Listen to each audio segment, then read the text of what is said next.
Hello and welcome to the Telegraph Studios. I'm Rachel Downey and today we're going to discuss how freedom of choice is giving us access to our pension pots. I'm going to be joined by Jamie Jenkins, Head of Pension Strategy.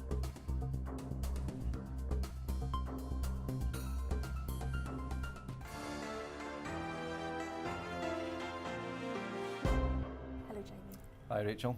Jamie, for someone approaching retirement, how will their funding change after April?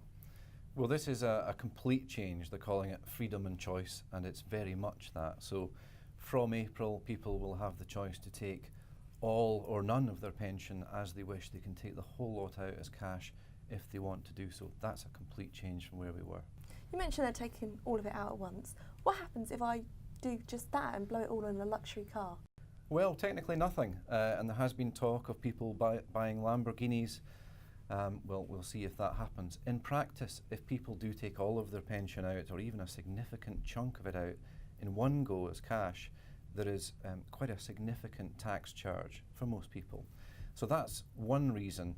Of course, the other main reason is that the pension pot is there to last perhaps the rest of somebody's retirement. So if you spend it all straight away, all you're left with is perhaps a state pension of around £100 or £150 a week. You mentioned there the tax charges on top of it, depending on what I take out, how much I take out, and then also looking forward to the future and how much maybe then we should take out. It's obviously not as simple as many people might first think. So what would you say are the most important things to remember? Well, that's right. It's not simple. These are big choices that people need to make. The key thing is look at the information that you're given. Listen to what's said to you by your provider.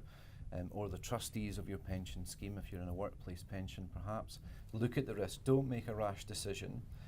Secondly, there's a new government service called PensionWise, which is free and impartial guidance, either by telephone or face-to-face. And thirdly, actually for many people, they will benefit from taking advice, paid advice from a financial advisor, which they may find absolutely invaluable. Many different elements to this, and also we've all got different jobs.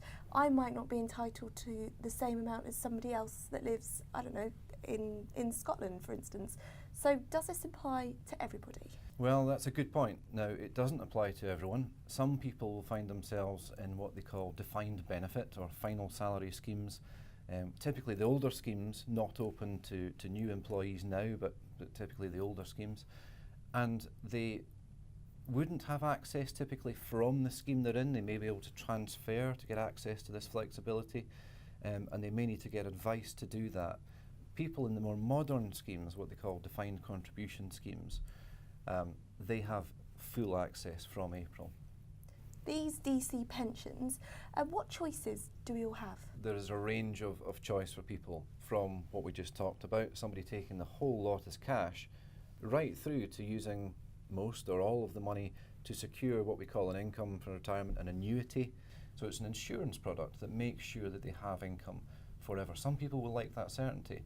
In practice, some won't commit to that. Some will see that it's a rash decision perhaps to take it all out as cash. We think many will actually just access, as and when they need it, cash from the pension, and that's something that we typically call drawdown. So again, many different facets to this. If and when we're looking for an advisor, how can they be trustworthy? 'Cause over the years we've heard lots of different stories. Well, this is a crucial point, and I think the biggest risk that people face, which we've seen in the past, is somebody loses all of their money, all of their pensions pot, to somebody who's simply trying to rip them off, somebody who is running a scam, somebody who's running a fraud. And that's a real danger now, because people will potentially take their money out. They may be talking to somebody that they think is reputable. In fact, it's a fraudster trying to take all of their money, pretending that they're setting it into a nice investment for them. That's a real risk. Good financial advisors, however, will be registered. They should be registered with the FCA, the Financial Conduct Authority, and people can check that on their website. So I've picked my financial advisor, all registered. What makes Standard Life stand out? Well, at Standard Life, for our part, we've been offering these sorts of flexible pensions, if you like, to customers for quite a number of years now. Now typically they have been people with more money, with advisors, so we've got a lot of experience that we can bring to people. The key now is that we offer these flexibilities much more widely to many more people. And we expect that many more advisors will get involved in advising clients of this nature. Now, the media love sensational headlines. They love sometimes to shock us in the news. But actually, with these sensational headlines, they've not been far from the truth. I think that's right. I think the sensational headlines, as you put it, are actually quite useful because they have raised awareness. They've raised awareness of the risks and they've raised awareness of the changes that are coming through. So I'm very supportive that we continue with sensational headlines. At the end of the day, this is a big social policy. It's a big experiment to see how people will react, how people will deal with having access to all this money. And it's crucial that we get it right and support people. Now, when I look at, say, my parents' generation, it was all very different for them to how it is now. Moving forward, say 30 to 40 years, what's it going to be like?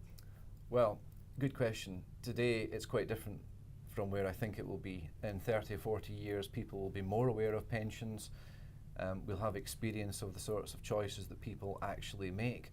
And most importantly, many more people, many millions more people, will have a lot more money in their pension pots in these newer style pensions. So I actually think that we'll get to a much better place where people have more choice to do the things they need to do with their income in retirement. But in the short term, we've got a challenge just to get through the next few months and years.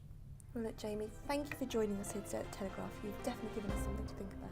Welcome.